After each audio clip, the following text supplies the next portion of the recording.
Donc nous sommes toujours dans la série, la saison de l'Église. Et je vais partager quelque chose. Et que lorsque le Seigneur parle en ce qui concerne, Seigneur, donne-nous les nations. Pourquoi le Seigneur nous demande des nations? Parce qu'il faut demander les nations à Dieu. Il faut demander parce que Dieu veut que nous puissions avoir les nations. Dieu nous interpelle sur les nations. Dieu a des projets de paix pour nous. Mais le fait de savoir que Dieu a des projets de paix sur nous, pour nous, ne suffit pas. Alors quand Jésus pouvait dire que quand vous priez, dites que ta volonté soit faite sur la terre comme elle est faite dans les cieux. La volonté de Dieu sur la terre, il faut qu'il y ait la paix. Donc lorsqu'il y aura des maladies, ça ne viendra pas de Dieu. Lorsqu'il y aura des malédictions, ça ne viendra pas de Dieu.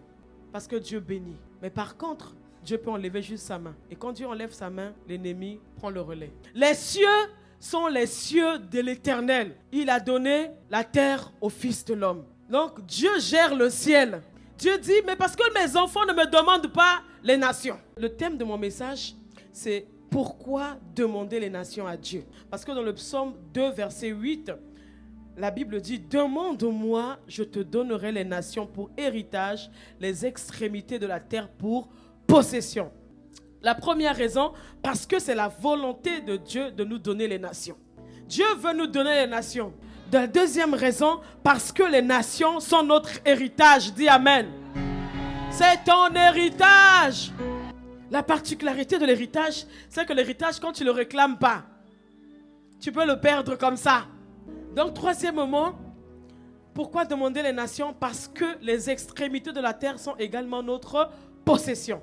Et quand on parle de possession, l'apôtre Yvan lui l'a dit pendant le vendredi, il a dit, quand on parle de possession, on parle de territoire. Il a parlé des constructions immobilières, il a parlé des terres. Il a dit, il y a non seulement là où on se trouve, non seulement bâtir des églises, mais on va posséder des terrains, on va avoir les territoires. Cinquième raison, parce que les peuples et les nations appartiennent à Dieu. Ézéchiel 18, verset 4. En effet, toutes les vies m'appartiennent. La vie du Fils m'appartient aussi bien que celle du Père. Toutes les vies appartiennent à Dieu. Les nations appartiennent à Dieu. Les extrémités de la terre également. Le psaume 22, verset 28. Dans d'autres versions, vous trouverez le verset 28, d'autres versions, verset 29. Ça dépend des versions. Toutes les extrémités de la terre penseront à l'Éternel et se tourneront vers lui. Toutes les familles des nations se prosterneront devant ta face. Tout appartient à Dieu. La sixième raison, parce qu'il y a une erreur à corriger. Et l'apôtre Yvan en a parlé le vendredi. Donc je me suis appuyé sur cette déclaration. Dans le livre d'Ecclésiaste 10, versets 5 à 7. J'ai vu des esclaves sur les chevaux plutôt, et les princes marchant sur terre comme des esclaves. Il dit c'est une erreur. J'ai vu des esclaves, en fait ceux qui ne méritaient pas se retrouver sur les postes très élevés. Des fous en train de diriger la nation, en train de diriger les départements, en train de prendre des décisions. L'Ecclésiaste dit c'est une erreur. Mais c'est une erreur qui doit être corrigée. Septièmement, il faut qu'on ait des gens qui donnent des bons conseils au roi. Il faut qu'on ait des gens qui craignent le Seigneur. Il faut qu'on ait des gens qui soient justes. Huitième raison, c'est pour que le cœur du roi soit prompt à écouter les conseils. On demande les nations pour que le roi également soit prompt à écouter les conseils. Des bons conseils. Parce que des fois, on donne les bons conseils au roi, mais le roi, le cœur est endurci. La Bible dit que le cœur du roi est un courant d'eau entre ses mains. Il incline comme il veut. Il donne la position. Donc, si on prie pour que Dieu incline le cœur du roi. Neuvièmement, afin que nous puissions demander pardon à Dieu pour les péchés de la nation.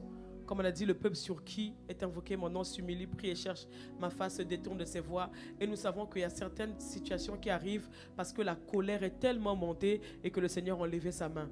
Et quand la colère monte, le Seigneur enlève sa main, c'est compliqué. Nous devons venir nous humilier, demander pardon. Et nous voyons comment l'occultisme est en train de gagner du terrain. Nous voyons comment la bestialité, nous voyons comment la cruauté, nous voyons les sangs, les innocents mourir. Nous voyons nos enfants être sacrifiés. Nous voyons des crimes rituels. Nous voyons cela et ça ne plaît pas à Dieu. Nous voyons comment l'idolâtrie est en train d'avancer. Nous ne pouvons pas être là pour dénoncer seulement. Nous devons venir demander pardon.